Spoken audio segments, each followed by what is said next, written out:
You know, you're the king, we're the peasants, you can do whatever you want. When Koreans aren't happy with something, they let you know. So why is Korea interesting? And Koreans are very proud, passionate people. Not emotional, just passionate. 미국 서던 캘리포니아 대학교의 한국학 연구소 소장이자 교수인 데이비드 강. 그는 오랜 세월 한국과 북한에 대해 연구를 거듭하며 미국 사회에서 한국의 영향력을 넓혀온 분입니다.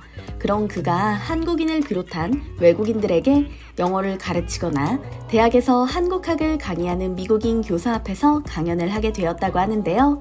미국 내에서 한국계 미국인의 비율이 늘어가는 만큼 요즘 한국 문화에 대해 궁금해하는 미국인들도 늘었다고 하죠. 그 사실을 증명하듯 많은 사람이 모였습니다. 한국인에 대해 보다 잘 알려면 한국의 역사를 이해해야 한다고 운을 뗀 데이비드 강 교수. 그는 과연 한국 역사 중 어느 부분을 설명하며 미국인들의 흥미를 끌었을까요? 영상으로 확인해 보시죠. Still a divided peninsula, Cold War, etc., etc. Except North Korea now has a couple nukes. It's the only difference. Right? Nothing has changed basically in 60 years. Seoul, on the other hand, the benefit, and again, I would never give this as a policy prescription, have a horrible, horrific war that wipes out 10% of your population, because then you'll get to rebuild. But in fact, you did get a chance to rebuild. And what South Korea was able to do, this is the Han River, this is Seoul, and after the Korean War, basically everybody got to start over in 1950. So not just with infrastructure. Here's the Gwanghwamun with the gate again. Here's 1980. You can see there's the mountains around Seoul, some buildings, and here we are today, right? You can't even see. Somewhere over there is, downtown, right? Unrecognizable from what it was like in 1950 or 1900.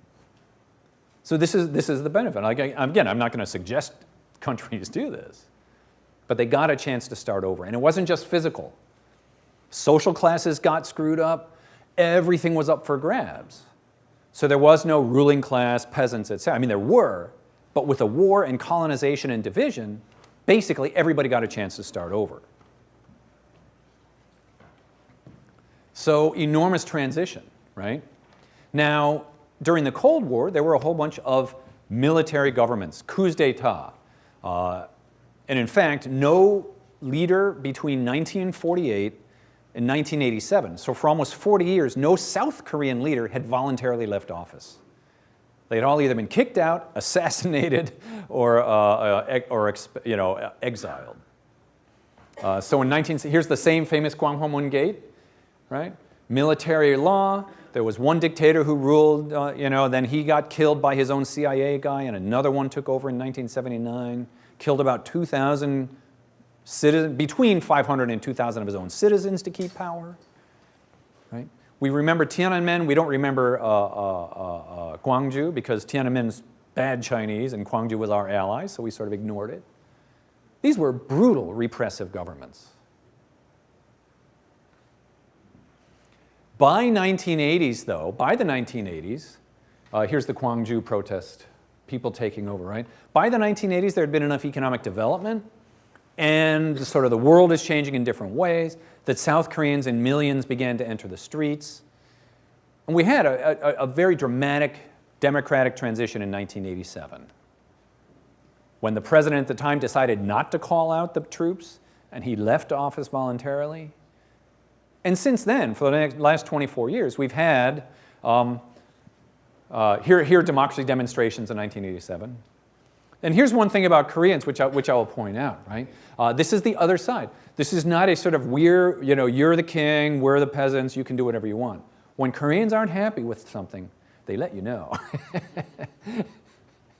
which is really interesting, right? There is a deeply, I'm not going to call it democratic, but egalitarian strand in Korean society, which says, I'm as good as anybody, and it's my right to tell you what to do.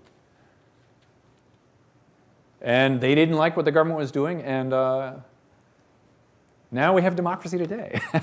At the same time, it's a young democracy, and we had in the United States 200 years ago we had duels, right? It took us a long time to get to where we are today. Where even though we hate it, actually, I'm not sure. I think we're going backwards right now. It is a democracy. There have been peaceful transfers of power despite this. There's no worry that the military is going to come out. I mean, Korea has a lot of things to be proud of. The economic development, this transition to democracy.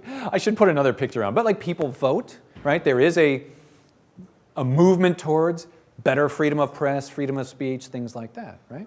There's a lot of stuff. If you go to Korea in 1910 or 1950, you would not bet on this country having done this. There's no way, if you looked at Korea in 1950, you'd say, that's a country that's going to be an economic miracle that everybody's going to know about around the world, and is going to be a stable democracy, right? So in many ways, this is really interesting how Korea has gone. The 20th century was extraordinarily tumultuous for Korea. Colonization, division, war, military coups d'etat, up until the late 1980s. Millions of people in the street protesting for democracy. So that transition, though, Korea has managed the transition to modernity quite well, given the kinds of things it had on its plate, so to speak. So we have the world's largest shipbuilder is Hyundai, or South Korea, and Hyundai Heavy Industries, right? Samsung and LG are now global brands. So in many ways, we know South Korean companies. They've managed to transform themselves in ways. And that's one reason, even if you don't have Korean students or direct interactions with Koreans, why it's an interesting story. Because this is truly amazing what the East Asian countries have done, particularly South Korea and Taiwan. So why is Korea interesting? I think there's a number of reasons beyond the fact that I happen to be Korean American and I care. First of all, North Korea remains a major international security problem for the entire region and for the United States. If North Korea was gone, the whole region would look different if that was not a problem. Obviously, the economic success and democracy in South Korea. As for your students, they're here to stay. They're not moving back. I mean, someone may, but I mean, there are, 2, 3, 4 million Korean Americans in America. And they're going to be here, right? And Koreans are very proud, passionate people. Not emotional, just passionate. So thank you very much. I really appreciate it.